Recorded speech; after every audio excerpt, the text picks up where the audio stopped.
bienvenue dans un nouveau vlog, celui du mois de mars. Aujourd'hui, je débute ce vlog, on est lundi 11 mars et pas dans les meilleures conditions puisqu'il y a une coupure d'électricité propre à toute ma rue depuis ce matin. Visiblement, ça ne sera rétabli qu'à 17 h. Et en attendant, bah voilà, nos niveaux de batterie commencent à baisser dangereusement. Donc j'espère avoir au moins assez de jus pour vous filmer cette première prise. Voilà. Alors, que s'est-il passé depuis la dernière fois que je vous ai pris en vlog? Pas mal de choses. On va déjà commencer par parler de notre autre gros projet de cette année 2024. Vous savez que le premier c'est la maison et je vais y revenir dans quelques minutes. Mais on va dire qu'il y en a un autre qui est sur le feu depuis quelques mois maintenant. Et je vous conseille d'ailleurs de mettre cette vidéo sur pause pour ne pas vous spoiler si toutefois vous n'avez pas vu la vidéo précédente qui s'est intercalée entre deux vlogs et qui s'intitule À demain. Si vous l'avez déjà vu, et bien du coup pas de problème, continuez de regarder cette vidéo. Vous savez d'ores et déjà que je ne suis plus toute seule dans mon corps, que nous sommes deux depuis quelques temps maintenant, puisque j'attends notre quatrième enfant depuis le tout début du mois de décembre.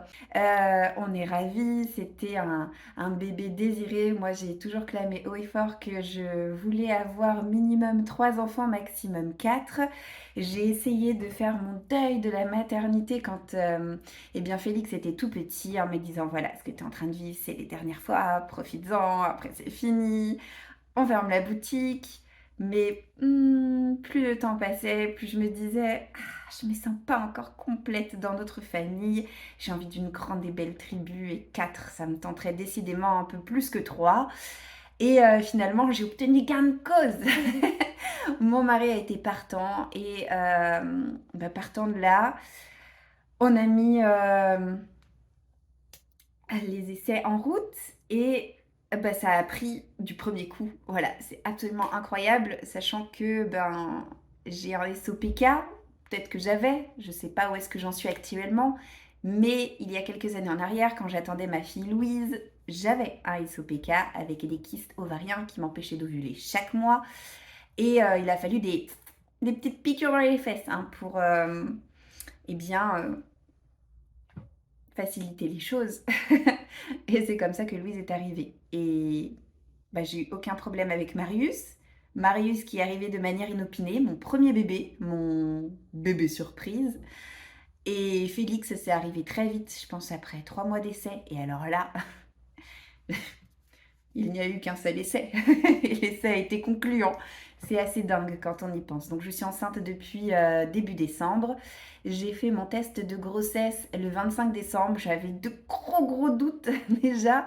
Et puis voilà, j'avais envie de conserver cette jolie surprise jusqu'au jour de Noël. C'est pour ça que je vous avais dit que j'avais eu de très beaux cadeaux pour Noël. Et, et mon plus beau cadeau, c'est ce bébé. J'ai fait l'échographie de mon premier trimestre le 14 février. Décidément que des dates symboliques, c'est rigolo. Et là, mon terme est prévu pour le 4 septembre. Autant vous dire que je ne pense pas mener cette grossesse jusqu'à son terme, étant donné... Enfin, je me comprends. Étant donné que mes bébés ont tendance à sortir un peu plus tôt, environ 2 semaines pour Marius et Louise. Quant à Félix, il était vraiment très pressé, 3 semaines.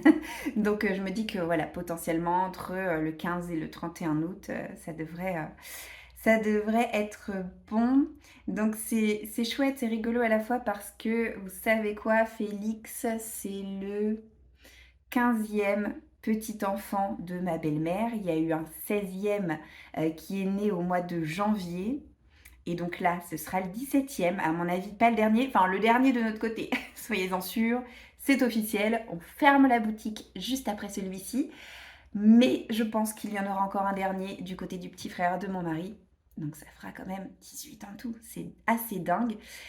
Et sur ce nombre incroyable de petits-enfants, ajoutez à cela les 4 enfants de ma belle-mère, plus les 3 pièces rapportées actuelles, personne n'est né au mois d'août. Et pour la rigolade, j'ai toujours dit à mon mari: «Ah, ce serait rigolo qu'on puisse, eh bien, voilà, boucler, l'année, le calendrier de l'année, en ayant une naissance au mois d'août». Et écoutez, par un heureux hasard, c'est ce qui risque très probablement d'arriver, donc super content. Évidemment, on ne veut pas connaître le sexe du bébé, on pourrait d'ores et déjà le connaître, mais nous, pour rappel, on a voulu connaître le sexe de notre bébé pour notre premier enfant Marius parce qu'on partait de zéro, on avait tout à acheter. Puis même pour un premier, en plus de ça, c'était une grossesse inopinée, vraiment. Il y avait déjà eu assez de surprises comme ça. Je voulais maîtriser au moins quelque chose dans le processus. Mais vous le savez, pour les suivants, moi, je n'ai pas voulu savoir le sexe et je ne l'ai jamais regretté parce que ce soit pour Louise ou Félix, vraiment les émotions sont décuplées quand vous ne découvrez qu'à la dernière minute en extrayant vous-même votre bébé, en le posant sur votre corps, le secret, son joli petit secret. Et bon, évidemment, ça nécessite de se mettre d'accord sur les prénoms des deux sexes, mais au-delà de ça, waouh, que d'émotions, c'est incroyable. Donc on me demande dans mon entourage, puisque bon maintenant c'est plus un secret, hein. Notre famille est au courant depuis quelques semaines maintenant, et nos amis le sont au fur et à mesure, au compte-gouttes. Et on me demande souvent, alors est-ce que tu penses que ce sera plutôt un garçon, plutôt une fille? Et moi, à chaque fois je pense que c'est un garçon. Même quand c'était Louise, je pensais que c'était un garçon. Je sais pas pourquoi, de toute façon toutes mes grossesses se ressemblent. Je ne vomis pas. J'ai toujours des grosses sciatiques et puis toujours une grosse fatigue, des sautes d'humeur improbables. Je pleure pour un oui ou pour un non. Et je suis très fatiguée et je dors très très mal. Et donc si vous me voyez vous dire depuis le début de l'année, je suis fatiguée, au moins vous savez pourquoi. Voilà. Donc non, moi à chaque fois je dis, je sais pas, peut-être un garçon, voilà. C'est vrai que statistiquement parlant, j'ai tendance à faire plus de garçons que de filles. Mais après, mon mari m'a dit, tu sais, après si on part sur l'algorithme, c'est quand même un sur deux. T'as fait garçon, peut-être fille du coup. Donc on sait pas. Écoutez, on s'en fiche, on verra ça le moment venu. La seule chose qui me prend un peu à dépourvu, c'est que à la rentrée, Marius va entrer au CP, ça va être le début des devoirs, etc. Et j'étais déjà au taquet, en train de me dire, bon, il va falloir que je le soutienne, qu'on mette ça en place. Et en fait, je vais me retrouver avec un nouveau-né. Donc, voilà, écoutez, c'est les joies de la vie, c'est chouette, c'est comme ça. Et évidemment que ça fait partie de nos arguments, et ça je ne vous l'ai pas dit au mois de janvier parce qu'il était encore bientôt, mais ça fait évidemment partie de nos arguments pour partir de cette maison qu'on aime pourtant beaucoup beaucoup, mais voilà, niveau espace, on sera vraiment trop à l'étroit, donc évidemment on pourrait bricoler quelques mois, un an, 2 ans max, mais bon, voilà, donc j'en viens à mon deuxième sujet, la maison, où est-ce que ça en est? Je crois que je vous en ai pas du tout parlé lors du vlog du mois de février. Et écoutez, on a mis un petit coup d'accélérateur, disons que on a passé la seconde. Déjà pour commencer, on a fait estimer notre maison. Elle va être diagnostiquée pas plus tard que ce soir. Voilà, en dépit de la panne d'électricité, visiblement ça n'a pas l'air de déranger le monsieur. Il m'a dit je n'ai pas besoin d'électricité pour procéder au diagnostic. Rassurez-vous, je serai là à 16h30, donc parfait. Oui, parce qu'on a acheté fin 2019 et du coup les diagnostics, notamment le DPE, ont une date de péremption, donc il va falloir qu'on refasse tout pour la vente. Et puis ces 2 derniers week-ends, eh bien on a enchaîné les visites. On en a réalisé 2 il y a 2 semaines et on en a réalisé 3 pas plus tard que là, samedi dernier. Et figurez-vous que la dernière maison qu'on a visitée a été un coup de cœur. En ce qui concerne les autres maisons, soit on aimait, mais voilà, sans plus, on réussissait à peu près à se projeter, mais c'était pas non plus, voilà. Soit c'était un non franc et catégorique des deux côtés, et vraiment on a eu une réaction similaire en visitant le dernier bien. Enfin, tout nous convient et voilà, au moment où je vous parle, eh bien, on en est là. Eh bien, je vais en venir à mes lectures.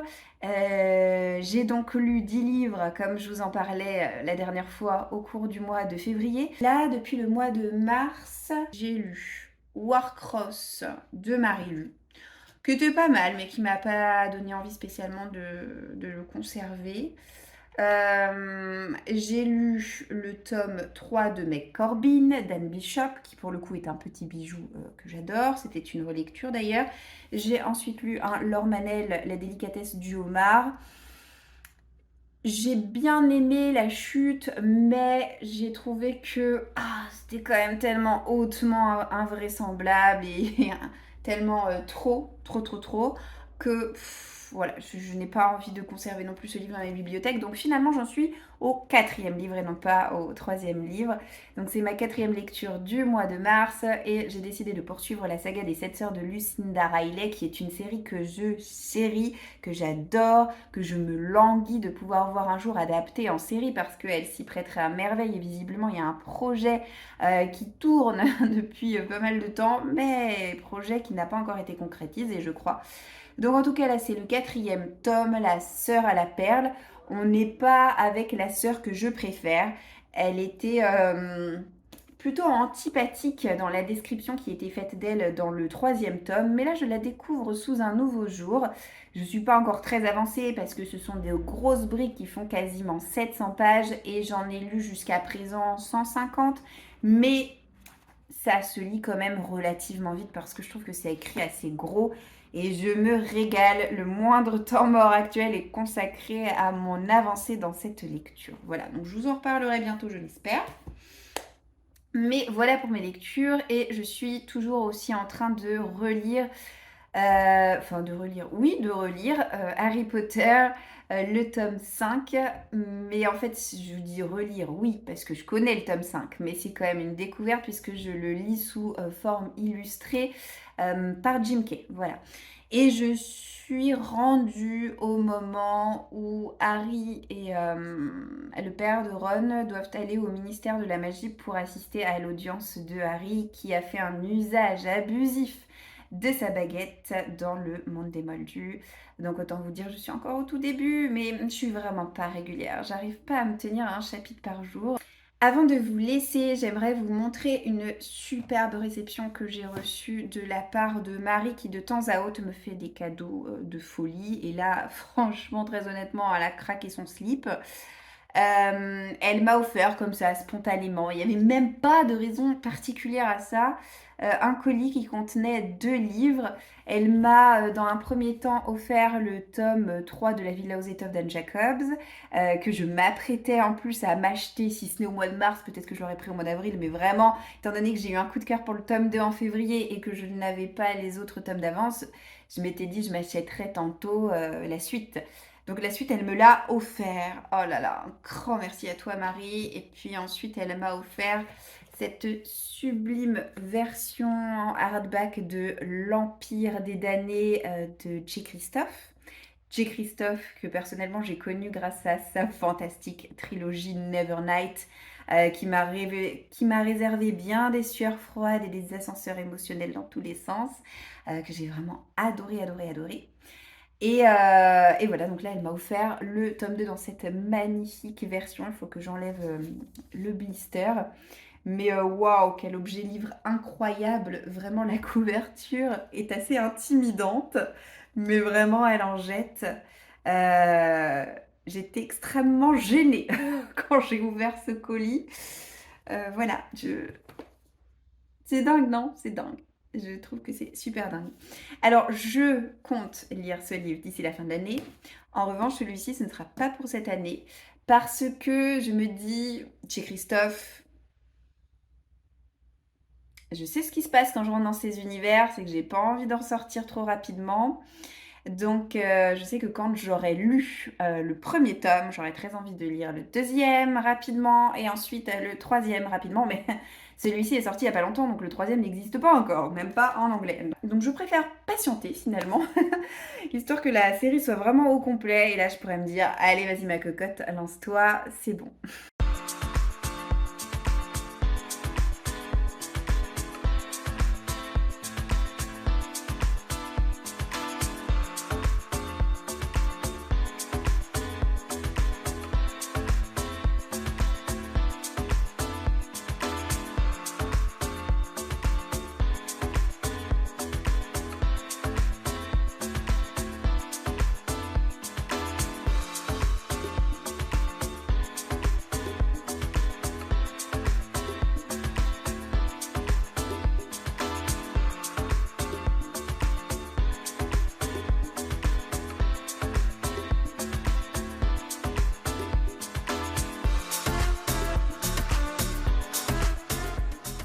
Hello! Aujourd'hui, on est vendredi 22 mars et je pense que je suis bien partie pour vous prendre en fait une fois par semaine parce que je crois que la dernière prise que j'ai pu filmer date de la semaine dernière. Donc à mon avis, il y aura une dernière séquence à filmer la semaine prochaine et ce sera terminé pour le mois de mars. Aujourd'hui, j'aimerais qu'on fasse le point sur mes coloriages parce que ça y est, j'ai enfin avancé, youpi tralala. Depuis le temps que je stagnais sur le Fairy Celebrations de Clara Markova, en fait, c'est tout mon problème avec cet album. Je pense que c'est de tous mes livres de coloriage, mon livre préféré. Mais quand je me lance dans la mise en couleur de ces illustrations, je suis très lente. Ça me dure des semaines et des semaines. Et très souvent, ce qui se passe, c'est que quand j'ai complété les 2 tiers de l'illustration, je me mets un énorme coup de pied au derrière et je me disais, allez hop, maintenant on y va. Et le dernier tiers, eh bien, je le réalise à toute vitesse. Mais c'est vrai que le début, c'est très souvent compliqué. Pourquoi? Parce que ce sont des illustrations qui possèdent une foule de petits détails et pourtant je n'ai pas à me plaindre parce que l'illustration que j'ai choisi de faire, en fait je l'ai fait dans l'ordre dans ce livre, et ben c'était loin d'être la plus compliquée et puis c'était loin d'être la plus fournie niveau détail, mais même comme ça j'aurais mis plus d'un mois. Bon, quoi qu'il en soit, je suis quand même satisfaite du rendu final. Du coup, je vais changer la caméra de sens pour pouvoir vous montrer ça de plus près. Alors le voilà mon petit chat terminé avec les oiseaux. J'ai tout réalisé au polychromos, mis à part le fond qui est fait au Brutfuner macaron. En fait, c'est assez particulier ce coloriage. Je ne l'ai pas fait comme je peux réaliser les autres, dans le sens où systématiquement, je commence toujours par mon fond et puis j'en viens ensuite à faire tout le reste. Là, j'ai fait tout le reste et j'ai terminé par le fond. Je suis vraiment pas habituée de procéder comme ça. Au moins, j'ai pu voir les deux possibilités et je peux vous assurer que je préfère commencer par le fond. Mais en fait, j'avais tellement pas d'idée pour la couleur de mon fond que finalement, avoir choisi ma palette de couleurs, avoir réalisé d'abord mes petits oiseaux, mon coussin, mon chat, j'ai pu me dire, bon bah voilà, le fond, il faut qu'il soit de cette couleur-là pour bien matcher avec l'ensemble. Donc, je pense pas que ce soit ma mise en couleur préférée que j'ai pu réaliser dans ce livre, mais je suis quand même relativement satisfaite de moi. Dans le même temps, j'ai commencé un nouveau colo dans le Wonderful Little World. J'ai réalisé qu'une seule mise en couleur. J'avais pas commencé à mettre la date, je pense que c'était en décembre 2022. Donc franchement, ça remonte. Et là, je me suis dit, allez, j'ai envie d'un colo rapide sur la thématique de Pâques. Et ce qui est bien dans cet album, c'est que on retrouve tous les mois de l'année ou quasiment, en tout cas toutes les fêtes, toutes les saisons. Et j'ai bien trouvé un coloriage à réaliser sur la thématique de Pâques avec ces petits œufs trop mignons, ces petits poussins, ce lapin. Et cette maison, au départ, je croyais que c'était une pomme. Et en fait, en la mettant en couleur, cette maison, je me suis rendu compte que pas du tout, c'était pas une pomme, c'était plutôt un œuf. On voit l'aspect coquille, ça et là. Et si j'avais su, j'aurais pas choisi ce jaune. J'aurais choisi quand même un ton de couleur en dessous. Mais bon, c'est pas dramatique non plus. Alors, qu'est-ce que j'utilise comme matériel quand je vais dans cet album et pourquoi est-ce que je réalise les illustrations, la mise en couleur de ces illustrations si rapidement? Tout simplement parce que ça me demande moins de technique, dans le sens où j'utilise du matériel aquarellable. Moi, je possède la boîte des Albrecht Dürer. Cette boîte-ci où en fait il y a 68 crayons de couleur que je viens ensuite aquareller et puis je repasse à sec pour créer des ombres. C'est pour ça qu'il y a peut-être moins de nuances que sur mes colos de Clara Markova, mais pour un moment sans prise de tête. Là, en fait, tout ce que vous voyez, je l'ai réalisé en une seule session de coloriage. Je sais plus si c'était avant-hier ou il y a 3 jours, mais le fait est que je suis restée à mon bureau 2 à 3 heures et voilà, en une seule fois, j'ai réalisé tout ça. Donc autant vous dire qu'à ce rythme-là, la prochaine séance de colo sera la bonne. J'aurai terminé à mon avis l'illustration. Je vais vous parler lecture. J'ai terminé de lire un livre ce matin. j'ai pas envie de vous donner mon avis parce qu'il est franchement négatif et puis que j'ai besoin aussi de laisser passer un peu de temps pour trouver les mots justes en fait pour qualifier au mieux cette lecture. Mais en tout cas, sachez que j'ai lu en 2 jours ce livre, River Keep, qui est écrit par Martin Stewart et qui est sorti, je crois que c'était en 2018 aux éditions Milan. En tout cas, moi, je me le suis procuré en 2018. Et pourquoi est-ce que je ne l'ai pas lu plus tôt? C'est parce que j'avais vu sur Livre Addict que les avis étaient assez mitigés et tout simplement ça m'a refroidi. Voilà. Pourtant, l'illustration me bottait vachement, le résumé aussi. Sur le papier, ce livre avait tout pour me plaire, mais vraiment ça a été une grosse déception. Donc je vous en parlerai dans quelques temps sur Instagram lorsque je publierai la chronique associée. Mais là c'est vrai que bon, je suis dans un mood un peu compliqué en ce moment. J'ai le moral qui est tellement en dents de scie. Enfin, c'est compliqué pour plein de raisons que j'ai pas envie de m'engrainer dans le négatif, surtout dans mes vlogs. J'ai plutôt envie de vous parler de lectures qui m'ont vachement plu, vachement beauté.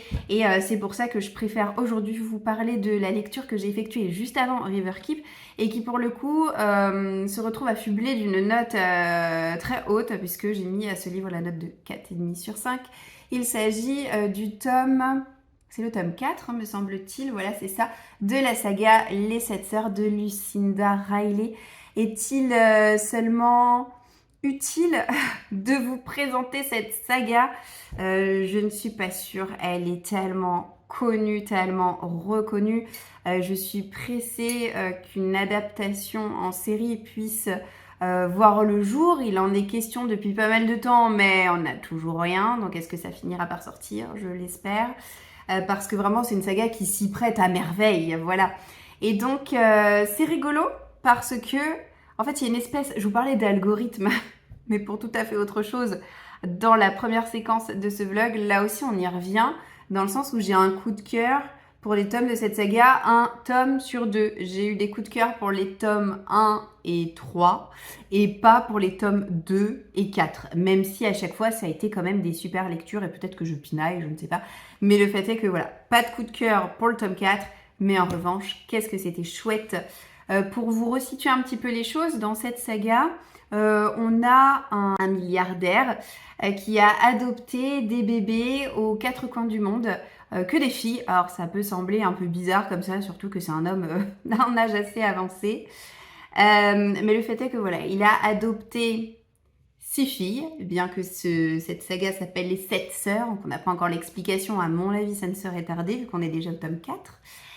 Et puis ces jeunes filles ont grandi, elles ont mené une existence privilégiée en Suisse, à Genève, dans une énorme propriété sur les bords du lac Léman. Et leur père, quand débute le premier tome, décède. Et les jeunes filles vont découvrir le testament et ce que leur a légué leur père, c'est-à-dire des indices concernant leurs origines à chacune d'entre elles, avec des coordonnées géographiques. Si elles le souhaitent, elles peuvent remonter ainsi la trace de leurs ancêtres et découvrir dans quel pays elles ont été adoptées, d'où elles viennent, qui est leur famille, est-ce qu'il leur reste des personnes proches pour pouvoir voilà, se réinventer une nouvelle vie et puis se découvrir une famille plus élargie. Donc quand débute le premier tome, on suit l'aînée des 7 sœurs. Et puis au fur et à mesure que la série va avancer, on va suivre les sœurs, ensuite les plus jeunes, c'est par ordre comme ça d'âge. Et là, on suit dans ce tome 4 une sœur qui s'appelle Sissi. Alors Sissi, c'est un diminutif, puisque chacune des sœurs porte un prénom des 7 sœurs de la Pléiade, qui sont issues de la mythologie grecque. Et si c'était pas franchement sur le papier la sœur qui me tentait le plus de découvrir, on nous en parle pas mal dans le tome 3 et franchement pas en termes élogieux. Du coup, j'avais pas une curiosité exacerbée à l'idée de faire plus ample connaissance avec elle. Ce qui est notable dans les tomes de cette série, c'est que on voyage. Et ça, moi, j'adore, ça me parle beaucoup. Et d'un tome à l'autre, on part dans des pays diamétralement différents les uns des autres. Et là, on part en Australie. Voilà. En Australie, mais pas que, et je vais y revenir. Donc Cici, elle est originaire d'Australie. C'est peut-être aussi pour ça que j'ai pas eu un effet waouh à la lecture de ce livre. C'est que malgré mon attrait pour le voyage, l'Australie, ça n'a jamais été un pays qui m'a fascinée, peut-être à tort, parce que c'est un pays énorme et très riche en possibilités au niveau de la diversité des paysages, de la diversité de la faune. Je sais pas, je trouve que c'est peut-être un peu trop... peut-être un peu trop sauvage à mon goût quand on parle de l'Australie. Moi, j'ai tendance à ne voir que le bush australien avec les énormes araignées, les kangourous, bref, la brousse, quoi. Donc, ça m'a pas trop... Voilà, ça m'a jamais trop intriguée. Mais, euh, mais l'expérience de lecture s'est une fois de plus révélée très satisfaisante, notamment grâce à l'écriture incroyablement immersive de Lucinda Riley. Si, on la découvre sous un angle... eh bien, beaucoup plus positif que ce qu'on avait pu envisager le tome précédent. Et, et encore une fois, j'ai été absolument fascinée par le récit de son aïeul. Moi, c'est vraiment cette dimension à chaque fois dans le passé que j'adore, puisqu'on a toujours une alternance passé-présent, présent, où on suit la sœur qui est en train de découvrir ses origines, qui fait un travail de recherche, de fouille, qui interroge des gens, et puis le passé où on a finalement l'histoire de l'un ou l'une des ancêtres de l'une des sœurs.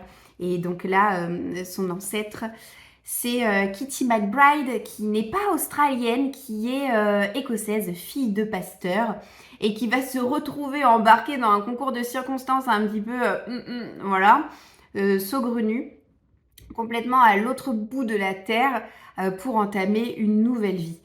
Et c'était génial, la partie dans le passé, je l'ai adorée. Maintenant, ce n'est pas un coup de cœur parce que la partie dans le présent m'a beaucoup moins plu. Je vous ai dit, oui, je me suis un peu réconciliée avec Cici. Maintenant, j'ai trouvé qu'il y avait des passages inutiles dans l'histoire, c'est-à-dire qu'on ne débute pas immédiatement en Australie. En fait, Cici, elle est adepte du reculer pour mieux sauter. C'est-à-dire qu'elle n'ose pas aller tout de suite en Australie, elle va faire une longue pause en Thaïlande où elle a finalement ses habitudes puisque c'est une sacrée baroudeuse comme personnage. Et alors là, il se passe des choses que franchement, je pense que s'il n'y avait pas eu tous ces passages-là, l'histoire ne s'en serait pas portée plus mal et aurait peut-être même pu être un peu plus épurée, vous voyez, histoire d'aller un peu droit à l'essentiel aussi. Donc j'ai pas trop aimé ces passages-là. Et globalement, même si oui, sa personnalité m'a moins rebutée que précédemment, bah ça reste que c'est pas ma sœur préférée, quoi, loin de là. Maintenant, autre chose que j'apprécie beaucoup dans les livres de cette saga, c'est l'omniprésence de l'art, mais de l'art sous toutes ses formes. C'est-à-dire que dans le premier tome, c'est la sculpture, dans le tome 2, c'est la musique, dans le tome 3, c'est l'écriture, et là, ce tome 4 fait la part belle à la peinture, à l'art aborigène. C'est passionnant en fait, c'est passionnant. On a vraiment l'impression que Lucinda Riley a inventé un genre littéraire à part entière, quelque chose qui ne ressemble à aucun autre livre finalement qui existe déjà sur le marché. C'est ce qui fait tout le charme de la saga des 7 sœurs. Donc si vous ne connaissez pas ou si vous n'aviez encore jamais osé sauter le pas, mais je ne peux que vous y encourager vivement. Alors oui, ce sont des livres assez épais, faut pas être rebuté à l'idée de se plonger dans un livre qui fait 700 pages, mais vraiment, une fois qu'on est lancé, on ne voit pas le temps passer, je peux vous l'assurer. Avant de vous laisser, j'aimerais vous présenter mes réceptions livresques de ce mois-ci. J'en perds mon chausson. Alors ce mois-ci, j'ai pas fait de grosses folies, de grosses dépenses dans des livres pour moi parce que j'ai déjà dépensé un peu de sous pour Pâques pour les enfants et puis aussi que je suis en train d'acheter déjà les cadeaux d'anniversaire de Louise puisque son anniversaire commence doucement mais sûrement à se rapprocher. Voilà, donc il a fallu faire des choix et je pense avoir fait les bons choix. Il n'empêche qu'au mois de mars, je me suis acheté ce livre que j'ai déjà lu puisque, je pense que vous avez compris, mais j'ai franchement accéléré mon rythme de lecture des tomes des Aventuriers de la mer de Robin Hobb parce que j'ai pour objectif de clôturer la saga dans le courant de l'année. Donc la saga comporte 9 tomes, j'en lis un tous les 2 mois. Et donc forcément, je m'en achète aussi un tous les 2 mois parce que j'ai pas encore la série au complet. Donc je me suis acheté le tome 5 que j'ai donc lu. Je me suis aussi acheté le dernier Colleen Hoover, je vous en parlais, je crois que c'était dans le vlog précédent. Il me les faut tous, j'adore cet auteur, pareil on ne la présente plus, c'est vraiment mon auteur de romance contemporaine favorite. Je suis pas très régulière dans la lecture de ses livres, mais en même temps il n'y en a pas non plus tous les mois des nouveaux qui paraissent, donc j'ai quand même le temps d'en lire de temps en temps. Et là je me suis pris Reminders of Him. Je ne sais pas de quoi ça parle, je ne veux pas savoir de quoi ça parle et je le découvrirai le moment venu. Je me suis pris Écoutez contre toute attente un thriller, voilà, oui, tout arrive. Je lis de tout, je pense que vous l'avez remarqué, mais c'est vrai que les policiers et les thrillers, ça fait pas partie du genre littéraire le plus représenté dans ma bibliothèque, mais de temps à autre, voilà, j'aime me laisser tenter. Et là, j'ai été séduite par une chronique que j'ai lue sur Instagram, et oui. Donc je me suis pris Lui et moi d'Alice Frinet. Je l'ai en poche aux éditions Hauteville. N'hésitez pas d'ailleurs si vous avez lu ce livre ou si vous en avez déjà entendu parler à me le dire en commentaire parce que moi je n'ai lu qu'un seul avis. Mais quel avis! Du coup j'ai vraiment été assez séduite. Donc ça s'appelle Lui et moi et puis finalement on a une succession de chapitres où on a une alternance de lui, elle. Pourtant les prénoms sont mentionnés dans le résumé. On a Anna et puis on a également Jack.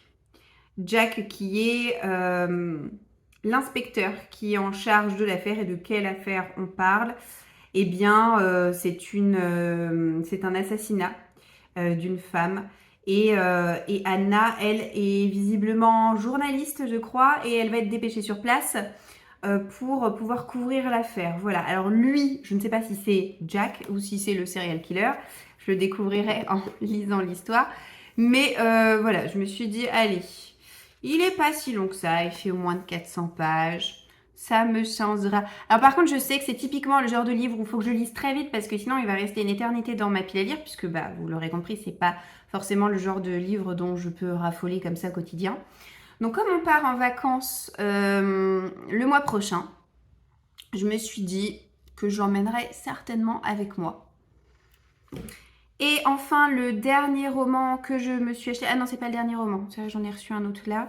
Alors, je me suis pris Notre part de nuit de Mariana Enriquez qui était dans ma wishlist depuis je ne sais combien de mois. D'abord en grand format, puis après quand il est passé en poche, je l'ai mis en poche dans ma wishlist. Et ça y est, je l'ai enfin acheté. Là aussi, j'en ai vu des avis dithyrambiques passer. C'est un livre qui a été primé. C'est un livre qui a l'air quand même assez particulier.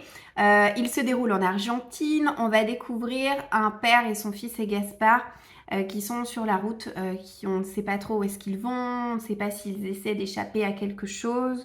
Donc on va le découvrir au fur et à mesure qu'avance le récit. Mais visiblement c'est une histoire où se conjugue l'histoire avec un grand H et la dimension fantastique. Puisque le petit Gaspard en question, il a des dons de médium. Et il est recherché par une société secrète qui veut mettre la main sur ses pouvoirs pour pouvoir percer le mystère de la vie éternelle. Ça a l'air assez étrange quand même, non? Dernier roman que je me suis acheté, alors là, on repart sur de la légèreté, parce que après le thriller et ce livre qui a l'air assez étrange, une fois de plus, j'avais envie de quelque chose un peu moins prise de tête. Et c'est pour ça que je me suis pris l'Anti-Lune de miel de Christina Loren. Christina Loren qui est très connue, qui est un duo d'auteurs qui a sorti moult romances contemporaines sorties aux éditions Hugo Roman. Moi, je l'ai pris dans sa version poche. Et pareil, pour les vacances, je pense qu'il doit juste être génial ce livre. Donc, je pense que je vais plutôt le garder pour les vacances de cet été. Et enfin, je me suis pris un graphique, C'est une sortie très récente, mais à peine je l'ai vu apparaître dans mon radar de lectrice et je me suis dit celui-ci, je veux l'acheter. Il me le faut tellement. Donc je me suis pas pris de manga ce mois-ci, voilà, je me suis pris plutôt cette petite bande dessinée, c'est les Racontages de Monsieur Perrault. Et c'est sorti chez Dargo. C'est une petite bande dessinée qui met à l'honneur Charles Perrault dans le rôle d'un professeur qui vient d'être muté dans une école, l'école de Belle Épine. Et les habitants de cette contrée semblent tout droit sortis d'un conte de fées. Et d'ailleurs, ces élèves sont des têtes connues, puisque même s'ils possèdent d'autres prénoms que ceux auxquels on est habitué, et ben on reconnaît sans problème le petit chaperon rouge, Hansel et Gretel qui sont rebaptisés Hansel et Bretzel. Enfin voilà, vraiment ça a l'air d'être rigolo comme tout. Il y aura d'autres tomes, c'est sûr, et je vais essayer de le lire très vite pour pouvoir vous en reparler le mois prochain. Et ce qui est sûr, c'est que si j'aime bien, je serai au rendez-vous pour la suite, bien sûr. J'aime beaucoup, beaucoup les illustrations. Elles sont vraiment très chouettes.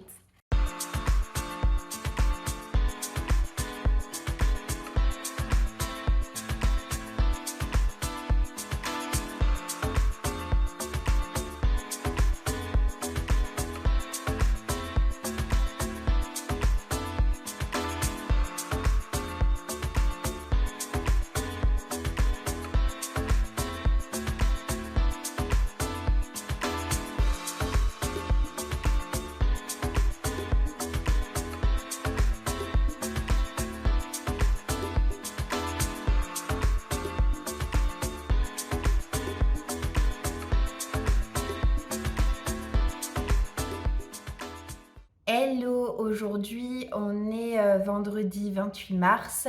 C'est la dernière séquence de ce vlog. Aujourd'hui ça fait maintenant 2 semaines que notre maison est en vente. Et à ce propos, j'ai le moral vraiment en dents de scie, c'est-à-dire que la première semaine, on a eu 3 visites, donc j'étais assez positive.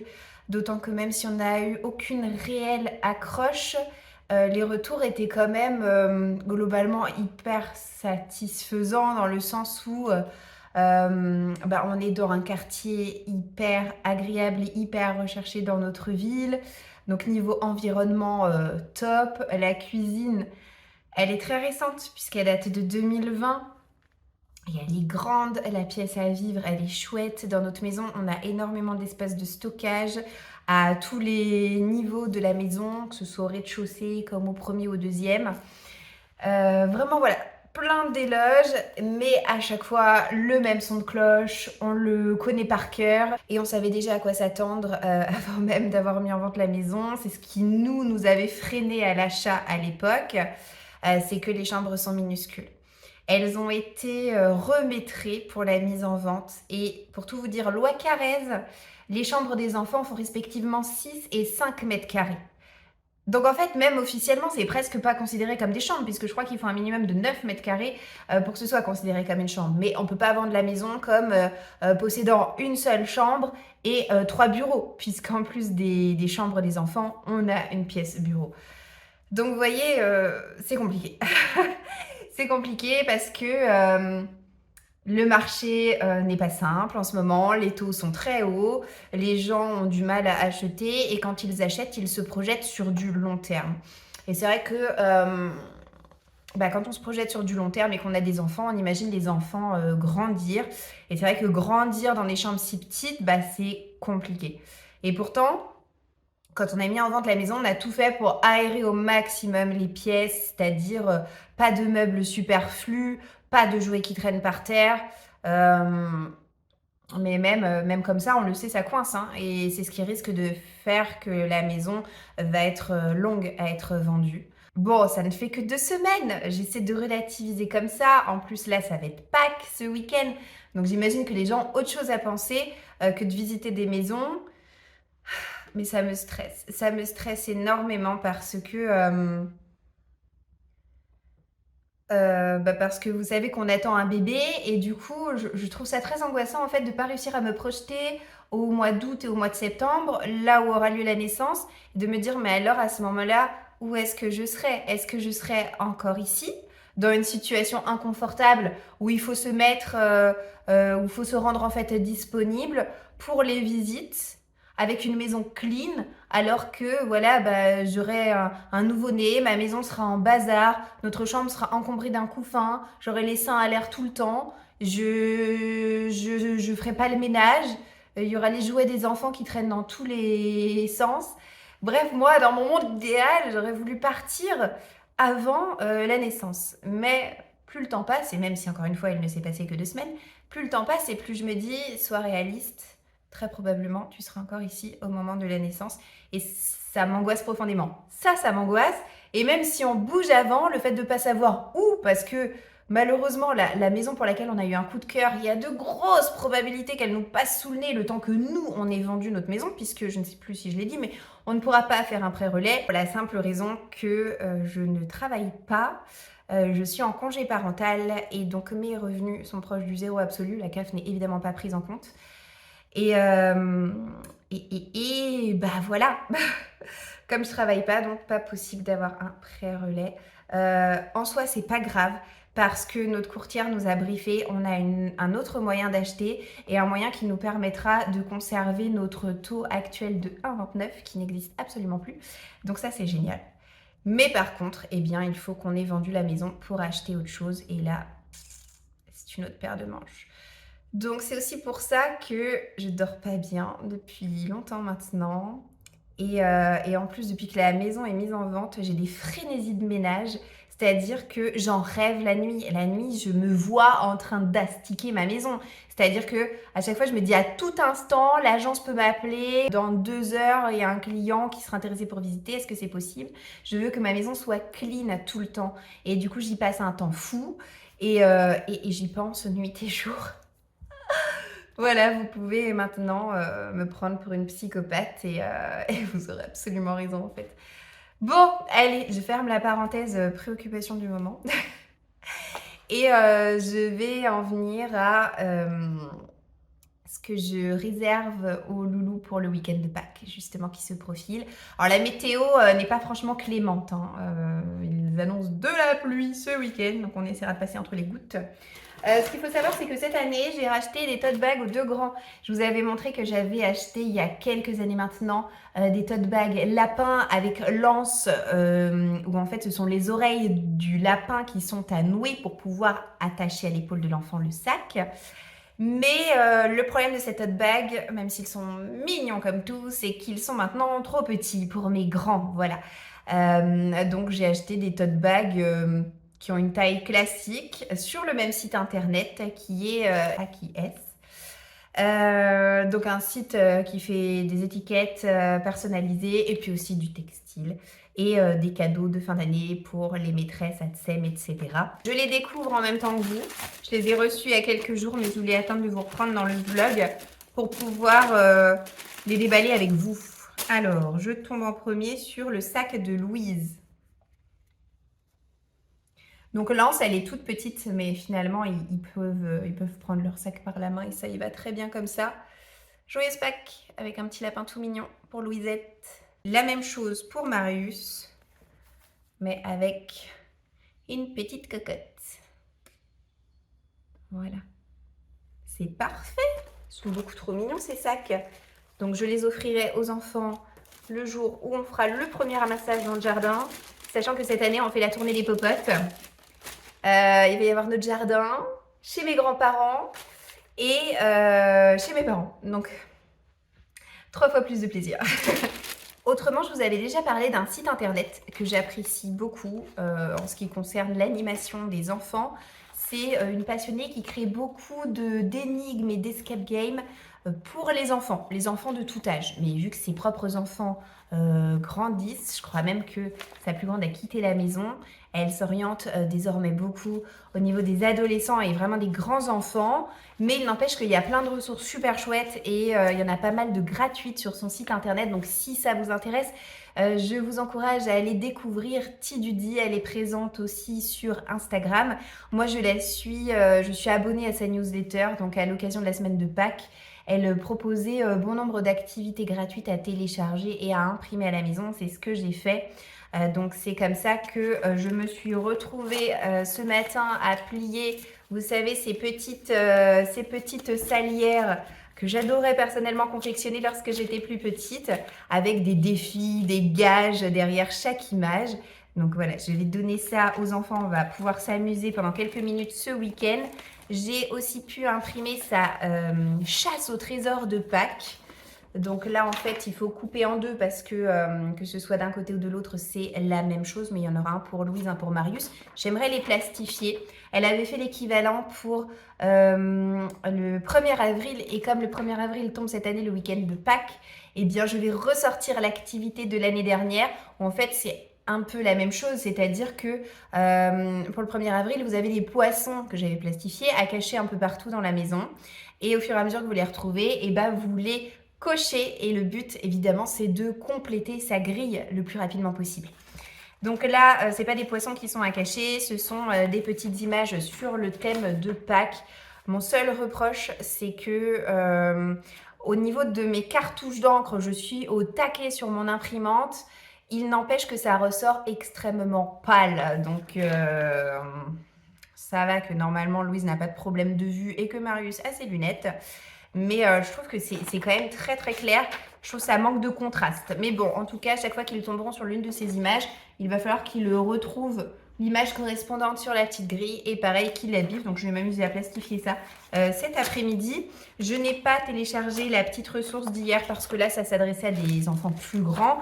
C'était en fait des jeux avec des lettres, les mots pêle-mêle, des grilles de mots croisés, etc. Là, c'était encore un petit peu prématuré, mais je garde l'idée en tête en tout cas.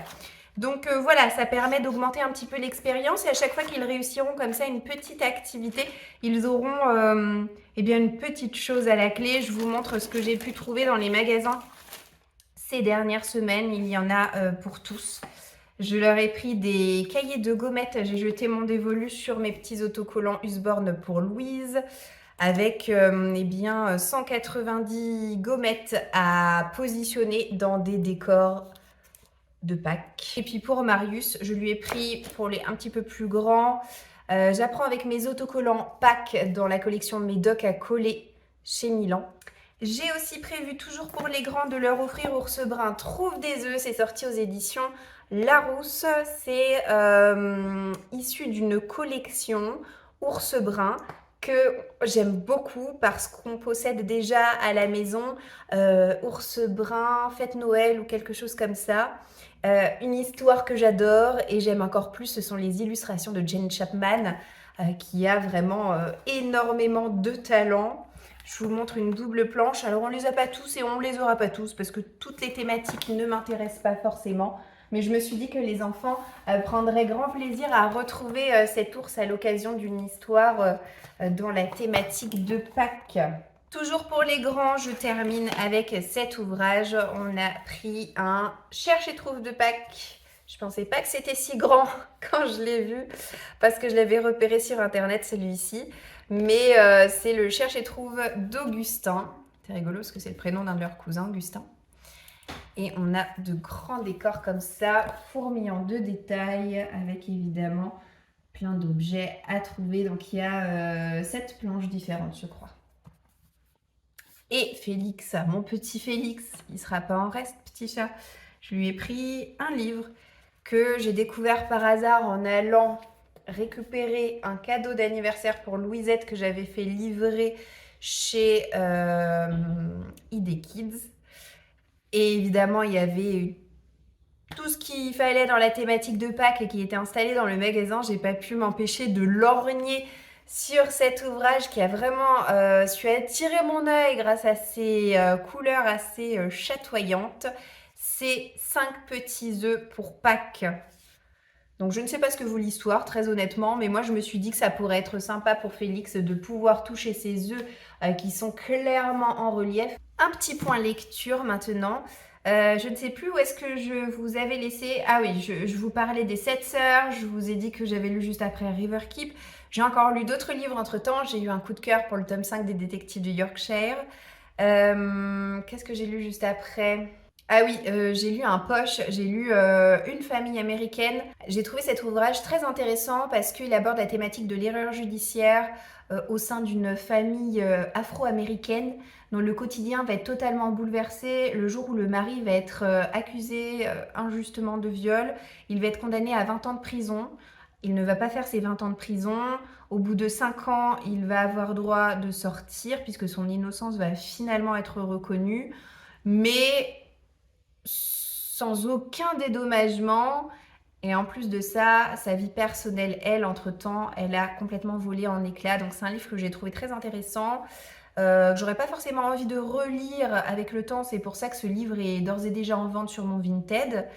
Mais sur le coup, voilà, ça a été vraiment une lecture euh,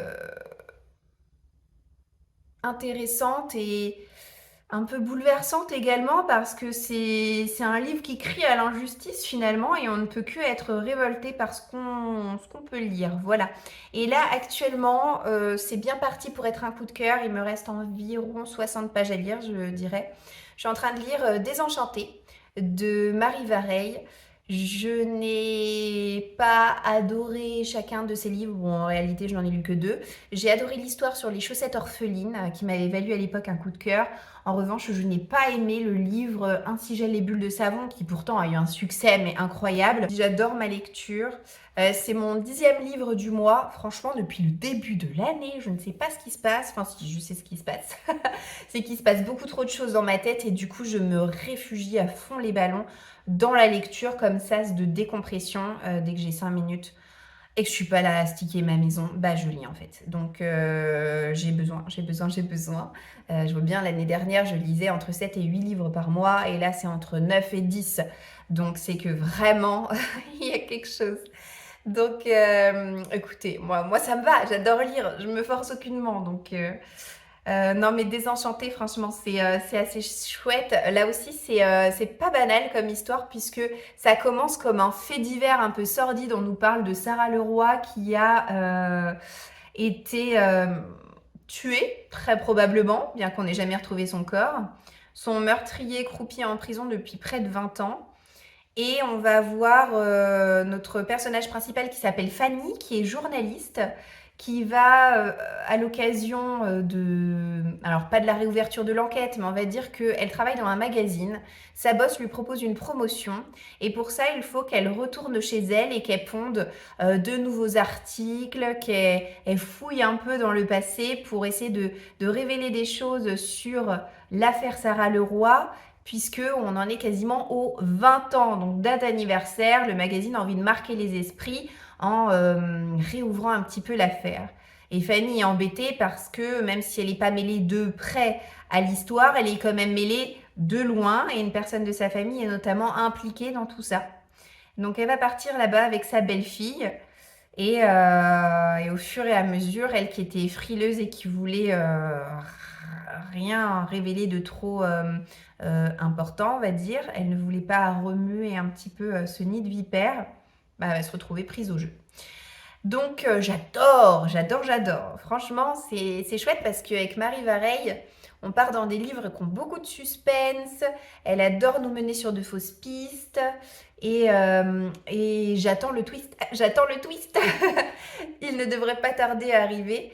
Et ce que j'apprécie, c'est que ces livres ne se ressemblent pas du tout. Et puis finalement, avant de vous laisser, eh bien, je vais parler coloriage avec vous. Je vais vous montrer ce que j'ai pu faire puisque j'ai terminé mon coloriage de Pâques. Je vais prendre le téléphone pour vous le montrer d'un peu plus près. Mais ça y est, c'est terminé. Je l'ai fini très vite comme je le pensais. Je n'ai aucun en cours. Mais je me suis dit que mon prochain, j'aimerais le faire dans cet énorme livre qui est Les Vitraux, sorti chez Hachette il y a des années de ça. Il y a même une copine qui m'avait offert le 2e volume quand il est sorti, que j'ai toujours pas commencé. Mais j'en ai fait quand même quelques-uns dans les vitraux. Et alors la particularité de cet album, c'est que je ne choisis pas à l'avance le coloriage sur lequel je vais tomber. Je donne cet album à mon mari et je lui dis tu me choisis le prochain. Et puis voilà, c'est lui qui fait son petit choix. Et là, malheureusement pour moi, il en a choisi un, mais qui m'inspire pas du tout. C'est pour ça, je pense que je l'ai pas commencé. Voilà, je suis tombée très rapidement dessus. C'est Mickey, Minnie et Pluto. Je trouve le coloriage banal.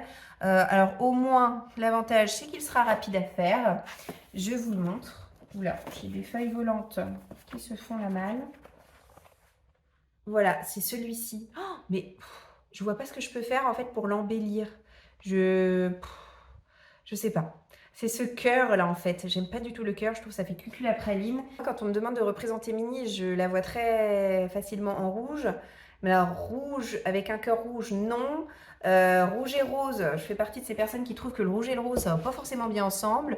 Donc il va falloir que je fasse une espèce de brainstorming pour étudier les possibilités que me laisse ce coloriage. Je vous en montre au moins un pour que vous vous rendiez compte de comment je procède. J'utilise des crayons de couleur qui sont vraiment bas de gamme, qui valent pas tripette et qui sont secs.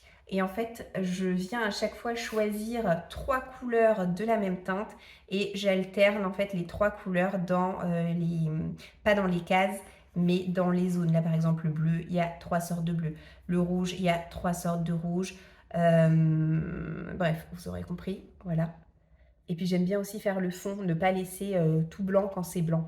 Bon écoutez, je vais vous laisser parce que croyez-le ou non, je commence à avoir extrêmement mal aux fesses. Je suis assise depuis tout à l'heure si vous voulez tout savoir.